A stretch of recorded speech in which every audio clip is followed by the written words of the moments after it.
Hi guys, मेरा नाम है साहिल खान और आज की वीडियो शुरू करते हैं।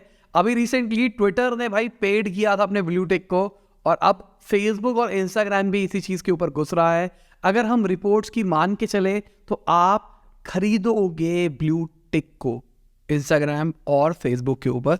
अंदर की बात यही है कि आपको अभी भी खरीदना पड़ता है मतलब बहुत ज़्यादा सेटिंग करनी पड़ती है आपको खरीदने के लिए। मिल जाता है पर इतनी आसानी से नहीं मिलता है।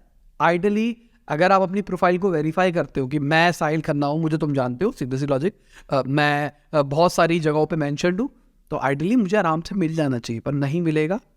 जुगाड़ से मिलता है। प्रॉब्लम ये ट्विटर में बहुत ज़्यादा था इस टाइप का। तो ट्विटर में तो ऐसा है कि फेंको और ले लो, उस लेवल का चलता था।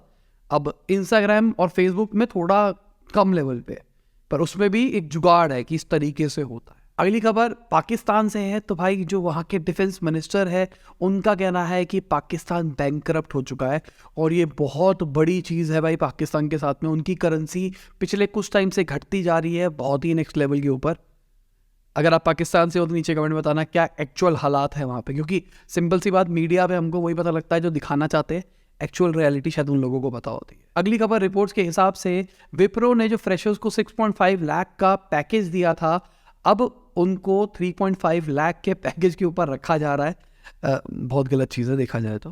भाई बंदों को बताया गया 6.5 लाख का पैकेज, वो तो पार्टी कर रहे हैं, खुशी मना रहे हैं।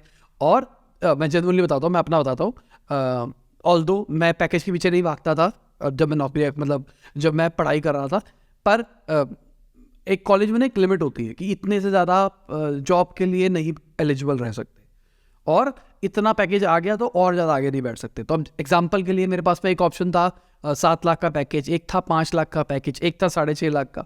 तो मैंने सोचा विप्रो चलते हैं, नाम भी हो गया, पैसा भी मिल गया, तो इट्स बेटर कि सेफ चॉइस है, ले लेते हैं। एट लास्ट जब मेरा नंबर आया तो पता लगा भाई ये पैसे नहीं दे रहे। पहली चीज़ तो ये।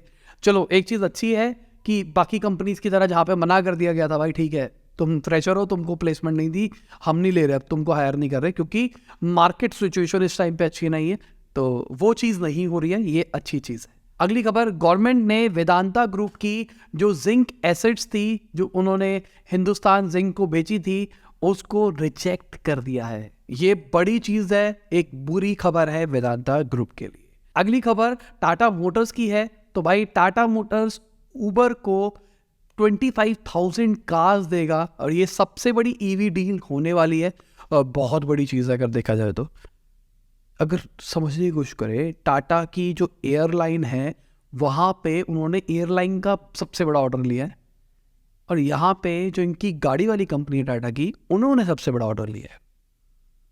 मैं नहीं कह रहा कुछ पॉलिटिक्स है, पर सोचने वाली बात है। अगली खबर फॉर्ब्स से है। तो जो गौतम अडानी के भाई है, उन्होंने एक पैसा रेज किया था $263 मिलियन, जहाँ पे उन्होंने अडानी ग्रुप के शेयर्स को कोलेटरल रखा था। तो ये बड़ी बात है अगर समझा जाए तो। अगर उन्होंने रखा था, दिस मीन्स कि जो एलिगेशंस लगाई जा रही है कि फ्री फ्लोट कम किया जा रहा है अडानी ग्रुप के अंदर, दैट इज़ रिस्की। अब सिंपल सी बात, अब मुझे आप लोग बताओगे जिन लोगों को ट्रेडिंग व्रेडिंग की नॉलेज है ना, क्या फैमिली मेम्बर अगर शेयर लेता है, मतलब जिनको नहीं पता थोड़ा सा पहले समझा देता हूँ कि अगर मुझे पैसों की ज़रूरत है तो मैं मार्केट से पैसा रेस करता हूँ, इन्वेस्टर से भी कर सकता हूँ, बैंक से भी ले सकता हूँ, पर फाइनली सबसे अच्छा ऑप्शन होता है कि मैं पब्लिक से रेस करूँ।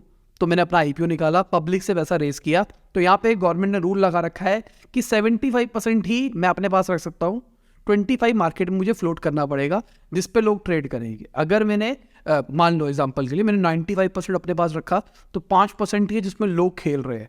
तो डिमांड अगर होगी एक लेवल पे, सप्लाई को मैंने रिस्ट्रिक्ट कर दिया, प्राइस बढ़ जाता है। तो यहाँ पे क्या किया गया, मतलब ऐसा एलिगेशन है कि अडानी ग्रुप ने अपना फ्री फ्लोट कम किया, 75 तो किया, पर अपनी बहुत सारी शेल कंपनीज बना के उन्होंने 20-25% ब्लॉक कर दिए, बड़े बड़े लोगों ने ब्लॉक कर दिए, जिसके चक्कर में इनका प्राइस बढ़ता चला गया। और जो ओवर वैल्यूड है, जिस लेवल पे ओवर वैल्यूड है अडानी की शेयर, वो इस चक्कर में हुआ है। तो अगर उनके भाई ने लिए थे तो क्या ये भाई भी उसके अंदर कंसिडर होते हैं? जैसे एग्जाम्पल के लिए 2 भाई है, उनकी आपस में नहीं बनती, लड़ाई झगड़ा एकदम देख के ही मारने काटने वाला सीन होता है, पर दूसरे भाई ने अगर शेयर्स ले लिए भाई, लगता है उसको भाई अच्छा काम कर रहा है, बिजनेस अलग है, इमोशन अलग है, तो क्या ये गलत है या नहीं है? मुझे नीचे कमेंट सेक्शन के अंदर बताओ अगर किसी को जनरली पता है तो। अगर मैं गौतम अडानी की बात करके चलूँ तो भाई उनकी नेटवर्थ घटती हुई हमको फिर से दिखाई दे रही है। $50 बिलियन से उनकी नेटवर्थ नीचे पहुंच गई है। बहुत ज़्यादा नेटवर्थ घटी है अगर देखा जाए over the period of time.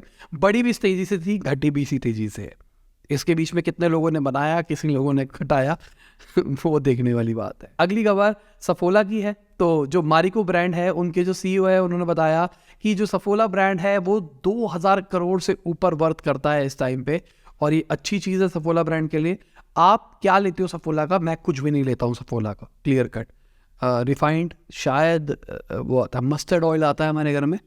अब सफोला का आता है ये नहीं पता मुझे, कच्ची का नहीं आता है। अब किस ब्रांड का आता है मुझे नहीं पता, ठीक है। और अगर मैं घी की बात करके चलूँ तो मैं लोकली लेना प्रोक्योर करना पसंद करता हूँ। ऑयल के पॉइंट ऑफ व्यू में हम ये सिर्फ यही दोनों चीज़ें यूज़ कर रहे हैं। मक्खन में कभी कभार मैं अमूल बटर यूज़ कर लेता हूँ, वरना देसी की जिंदाबाद। अगर ओट्स की बात करके चले, मेरे दिमाग में ये दो ही चीज़ें आ रही है। तो सफोला का जो ओट्स है वो भी मैं नहीं लेता, मैं ओट्स रॉ लेना पसंद करता हूँ और अपने हिसाब से बना के खाना पसंद करता हूँ। आप कुछ यूज़ करते हो सफोला का या फिर नहीं? अगली खबर, यूक्रेन की जो वॉर हुई है उसकी वजह से जर्मनी को 160 बिलियन यूरो से ज़्यादा लॉस होगा ईयर एंड की। अगर हम बात करके चले, ट्रेड बॉडी का ऐसा कहना है तकरीबन 4% इनकी GDP के आसपास इम्पैक्ट पड़ सकता है। ये जो वॉर हुई है ना, ये पूरी दुनिया को नुकसान दे रही है। कहीं ना कहीं इंडिया को फायदा हो रहा है इससे, देखा जाए ना, सस्ते में ऑयल मिल रहा है और हम इंडिया में प्रोसेस करके उसको बाहर बेच पा रहे हैं। अगली खबर एलॉन मस्क की है। तो उन्होंने सैन फ्रांसिस्को के बारे में बोला कि वो खाली होता जा रहा है। मुझे लगता है कि आने वाले टाइम में ये चीज़ सही होगी। बहुत ट्रेजिडिक हो रहा है। एक टाइम था जब मैं लास्ट गया था तो मैंने एक इंसान को देखा जो कि दीवार पे टॉयलेट कर रहा था ट्विटर के ऑफिस की। तो सिंपल सी बात, आप दिल्ली आओ, इंडिया आओ, कहीं पे भी आओ, आप हर जगह देखोगे। मतलब मैं दिल्ली इंडिया की बात भी नहीं कर रहा, आप इस पूरी बेल्ट में आओ, मतलब इंडिया, पाकिस्तान, बांग्लादेश, नेपाल, यहाँ सब जगह यही है। दीवार पे निशाने बनाते हैं ड्राइंग करते हैं। अगली खबर, इंडिया और UAE के बिजनेस काउंसिल का कहना है कि अब बायलैटरल ट्रेड को बढ़ाया जाएगा, इन्वेस्टमेंट बढ़ाई जाएगी। $100 बिलियन तक ट्रेड को बूस्ट करने की बात करी जा रही है। साथ में इंडिया के अंदर $75 बिलियन की इन्वेस्टमेंट की भी बात करी जा रही है, जो कि अच्छी चीज़ है। अगली खबर, इंडिया और US कोलैबोरेट करेंगे सिविल न्यूक्लियर एनर्जी सेक्टर के अंदर। बहुत बड़ी चीज़ है सिविल, मतलब समझा देता हूँ। Nuclear power plants basically India के अंदर बनाए जाएंगे। तो अगर आप इस न्यूज़ चैनल को फॉलो कर रहे हो लंबे टाइम से, तो हमने कई बार बात करी है, अगर हम गवर्नमेंट की विजन को समझने की कोशिश करें तो गवर्नमेंट कोल को धीरे धीरे एलिमिनेट करने की कोशिश कर रही है और उन सोर्सेज के ऊपर आ रही है जिसपे गवर्नमेंट की बाहर से बहुत ज़्यादा डिपेंडेंसी ना हो। पिछले कुछ टाइम से यही चल रहा है, आत्मनिर्भर जो भी चीज़ें चल रही है वो इंडिया के ऊपर फोकस चल रही है। अगर समझने की कोशिश करो, सोलर को बहुत ज़्यादा दिया जा रहा है, रिन्यूएबल को बहुत ज़्यादा दिया जा रहा है, EV गाड़ियों को प्रोत्साहन दिया जा रहा है, न्यूक्लियर पावर को दिया जा रहा है। ये सारी चीज़ें क्यों दी जा रही है? क्योंकि उनको बाहर की डिपेंडेंसी तोड़नी है, हमको इंडिया में इकोसिस्टम बनाना है। अब कहानी ये है कि इंडिया के अंदर यूरेनियम नहीं है, बाहर से आएगा, पर इंडिया के अंदर और रेडियो एक्टिव मटीरियल्स है, क्या उसके थ्रू काम किया जा सकता है या फिर नहीं किया जा सकता, वो देखने वाली बात। अगली खबर अडानी टोटल की है। तो भाई उनका सबसे बुरा हाल हुआ। अगर अडानी ग्रुप की अगर हम बात करके चले, 75% उनकी वैल्यू घटी है। बहुत बड़ी चीज़। सभी यार देखो, घटना था, ओवर वैल्यूड थे, आज भी ओवर वैल्यूड है बहुत सारे शेयर्स, पर देखते हैं करेक्शन कब तक आती है पूरी मार्केट के अंदर। अगली खबर सन फार्मा की है। तो सन फार्मा माइनॉरिटी स्टेक्स बाय किए उन्होंने 2 हेल्थ केयर कंपनी के अंदर, 180 करोड़ रुपये उन्होंने इन्वेस्ट किया है। अगस्त्या सॉफ्टवेयर के अंदर, जो कि एक अर्ली स्टेज प्रोवाइडर है डिजिटल डायग्नोस्टिक इंस्ट्रूमेंट का, उसके अंदर 26% के आसपास इन्होंने 2 इंस्टॉलमेंट के अंदर लिए हैं। और साथ में रेमिडो करके एक कंपनी है, उसके अंदर भी 150 करोड़ के आसपास इन्होंने इन्वेस्ट किया है वो, और 27% के आसपास इन्होंने एक्वायर किया है। ये भी आई डिसऑर्डर को ट्रैक करने के लिए काम करते हैं। तो ये ना छोटे छोटे टेक प्रोडक्ट्स के ऊपर बिल्ड कर रहे हैं अपने पूरे बिजनेस को, क्योंकि उनको पता है फ्यूचर इज टेक। अगली खबर वोडाफोन आइडिया की है। तो उनके जो सब्सक्राइबर्स है वो फिर से घटते हुए दिखाई दिए। 21 स्ट्रेट मंथ हो गए, मतलब 21 महीने से घटते जा रहे हैं। दूसरी साइड पे अगर हम बाकी कॉम्पिटिटर्स की बात करके चले, जियो की बात करके चले, तो 17 लाख नए बंदे ऐड किए। भारतीय एयरटेल ने 15 लाख के आसपास किए। टोटल अगर आप मान के चलो तो टोटल 32 बनता है, ठीक है, क्लोज टू 32 बनता है। अगर हम वोडाफोन आइडिया की बात करके चले तो 24 गया। बाकी जो चंक खाया है इन्होंने, वो कहाँ से खाया है? क्या BSNL वगैरह वगैरह से खाया है? या फिर नए यूजर्स ऐड हुए हैं। तो दिस मीन्स वेरी गुड ना, कि मतलब हम कह सकते हैं कुछ मान लेते BSNL का भी कुछ ना कुछ शेयर होगा, और मान के चलते हैं 5 लाख कम से कम लोग सालाना मंथली ऐड हो रहे हैं जो कि इंटरनेट प्रोवाइड यूज़ कर रहे हैं, मतलब फ़ोन वोन यूज़ कर रहे हैं। अगली खबर TCS की है। तो TCS ने कहा है कि वो अपने एम्प्लॉयज़ को ले ऑफ नहीं करेगा, मतलब नहीं निकालेगा। इनफैक्ट वो हायर करेगा स्टार्टअप्स में जो बंदे थे जिनको निकाल दिया गया उनको। यहाँ पे एक चीज़ बता रहा था अंदर की बात, ऐसा नहीं हो सकता, बहुत मुश्किल है, क्योंकि स्टार्टअप में जिन लोगों को जिस सैलरी पैकेज पे हायर किया गया था, ये लोग उतने पे हायर नहीं करते। सीधी सी बात बोलेगी भाई आधे से कम में सैलरी पे आ जाओ तो बताओ, वरना रहने दो। देखो कहानी बता रहा हूँ, अभी हमने देखा विप्रो की बात ही देखी हमने। विप्रो क्या है, विप्रो 3.5 लाख रुपए का पैकेज दे रहा है, और अगर आप स्टार्टअप की बात करके चलो तो स्टार्टअप क्वार्टर में से ज़्यादा पैसा दे देता है। उसी सेम लेवल के बंदे की बात करके चल रहा हूँ मैं, सेम लेवल कंपैरिजन की बात करके चल रहा हूँ। तो हाल तो स्टार्टअप से बुरा कर दिया, मार्केट का फालतू का रेट बढ़ा दिया था जो कि जस्टिफाइड नहीं था। अगर बिजनेस की बात करके चले जो प्रॉफिट रहना चाहते हैं उनके लिए जस्टिफिकेशन नहीं था। अगली खबर, नीति आयोग के जो XBC है उन्होंने बताया कि इंडिया की जो इकोनॉमी है फाइनेंशियल ईयर 24 के अंदर 6% से ग्रो करती हुई हमको दिखाई दे सकती है। और अगर हम इंडिया के एक्सपोर्ट की बात करके चले तो FIEO ने बताया कि इंडिया के जो एक्सपोर्ट्स है वो भी 3 से 5% बढ़ सकते हैं फाइनेंशियल ईयर 23 के अंदर। अच्छी बात है। अगली खबर अडानी विल्मर, अडानी पावर की है। तो वो निफ्टी के कुछ इंडेक्सेस में आएंगे और ये क्लेरिफाई किया गया है। निफ्टी 500, निफ्टी 200, आप देख सकते हैं, नाम हम पढ़ लेना किस किस के अंदर आएंगे।